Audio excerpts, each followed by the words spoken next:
চূর্ণ বিচূর্ণ হয়ে এলোমেলো চুল নিয়ে ওয়াশরুম থেকে বের হলো নীলা। খাটে বসে মোবাইল টিপছিল নীলার স্বামী রাজু। হঠাৎ স্ত্রীর এই অবস্থা দেখে কিছুটা চমকে গেল রাজু।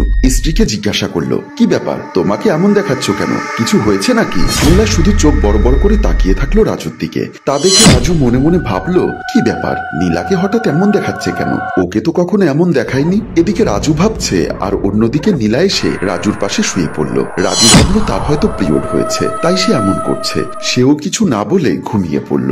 রাত তখন 2টো। হঠাৎ করে নীলার চোখ দুটি খুলে গেল। তার চোখ দুটি রক্তবর্ণ, মনে হচ্ছে এক্ষুনি ফেটে রক্ত বের হবে। তখনই তাদের বেডরুমের দরজাটি খুলে গেল। বেডরুমের দরজা দিয়ে কিছুটা ধোঁয়া আসতে লাগলো। নীলা উঠে চুপচাপ ধোঁয়ার দিকে এগিয়ে গেল। দেখতে দেখতে সে ধোঁয়ার মাঝে হারিয়ে গেল। হঠাৎ করে রাজুর ঘুম ভেঙে গেল। দেখলো পাশে নীলা নেই। চারিদিকে নীলাকে খুঁজতে লাগলো।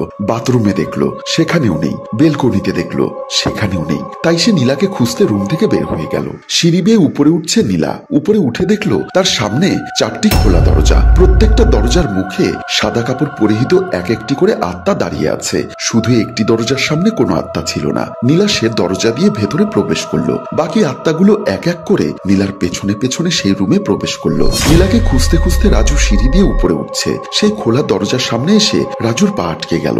রাজু যে দরজার ভেতরে তাকাচ্ছিল, প্রত্যেকটা দরজার ভেতরে ধোঁয়ায় আচ্ছন্ন। সেই ধোঁয়ার মধ্যে কারা যেন তাকে ডাকছে।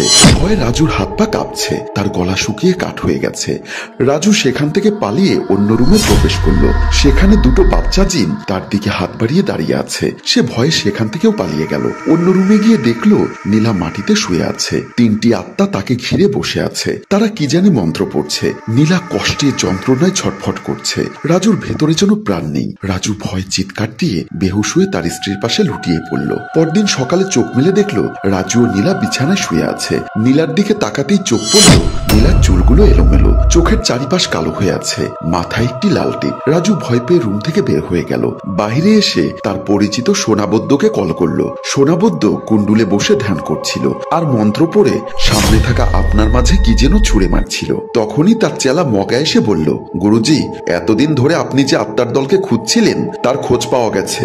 যার ঘরে সেই আত্মার বসবাস সে আপনাদের সাথে যোগাযোগ করেছে, আপনার সাথে একটু কথা বলতে চায়। রাজু সোনাবদ্যকে সবকিছু খুলে বললেন। সোনাবদ্য তাকে আশ্বস্ত করে বললেন, চিন্তার কোনো কারণ নেই, আমি সব সমস্যার সমাধান করে দিব।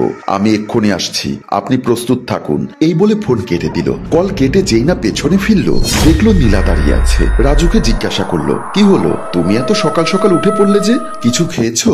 আমাকে ডাকলে না কেন? আমি ভয়ে কাঠ হয়ে গেলাম। কোন রকমে আমতা আমতা করে বললাম, হ্যাঁ খেয়েছি, বলেই পাশ কাটিয়ে অন্য রুমে চলে গেলাম। আমার চলে যাওয়ার দিকে তাকিয়ে নীলা মুচকি মুচকি হাসছে। সোনাবদ্য তার 2 চেলা চনা ও মনাকে নিয়ে রাজুদের বাসার দরজার সামনে আসলো। আসতেই সবকটা দরজা নিজে নিজে খুলে গেল। তাদেরকে ভয় পেয়ে গেল সোনাবদ্যের 2 চেলা চনা ও মনা। চিন্তার কোনো কারণ নেই, তোরা ভয় পাস না, আমি আছি। তখনই রাজু আসলো ভেতর থেকে। এটা আমার বাসা, এখানে আসুন। এই বলে তাদের সবাইকে নিয়ে ভেতরে প্রবেশ করলো। ঘরের মাঝে কুণ্ডল বসানো হলো। নীলাকে সামনে বসানো হলো। নীলার দুপাশে হাত ধরে বসে আছে চনা ও মনা। পাশে দাঁড়িয়ে আছে নীলার স্বামী রাজু। সোনাবদ্য মন্ত্র পড়ে আগুনে কিছু একটা ছুঁড়ে মারতেই উথাল পাথাল শুরু করলো। নীলার হাত পা ছুটতে লাগলো এদিক সেদিক। তা দেখে ভয় পালিয়ে গেল সোনাবদ্যের 2 চেলা চনা ও মনা। নীলা দাঁড়িয়ে গেল। অগ্নি দৃষ্টিতে আগুনের দিকে তাকাতেই আগুন নিভে গেল। তা দেখে ভয়ে দাঁড়িয়ে গেল সোনাবদ্য। তার গলা টিপে ধরলো নীলা, দেওয়ালের সাথে লাগিয়ে ফেললো। তাকে ছাড়াতে ছুটে এলো রাজু। নীলার হাত ধরে ছাড়ানোর চেষ্টা করতে যাবে, নীলা তখন রাজুর গলা টিপে ধরলো। দর্শক, রাজু ও সোনাবদ্যের সাথে কি হয় দেখতে চাইলে 2য় পর্ব লিখে কমেন্ট বক্সে জানান। গল্পটি ভালো লাগলে লাইক, কমেন্ট ও শেয়ার করে পাশে থাকার অনুরোধ রইল। গল্পটির ভাবনায় ইরাত নূর ও পরিচালনায় রেজাউল কবির চৌধুরী, সঞ্চালনায় সাদ্দাম হোসেন, ক্যামেরায় নাজিম ও সালাউদ্দিন, সম্পাদনায় ইরাত নূর, প্রযোজনায় এফ এ নয়ন চৌধুরী।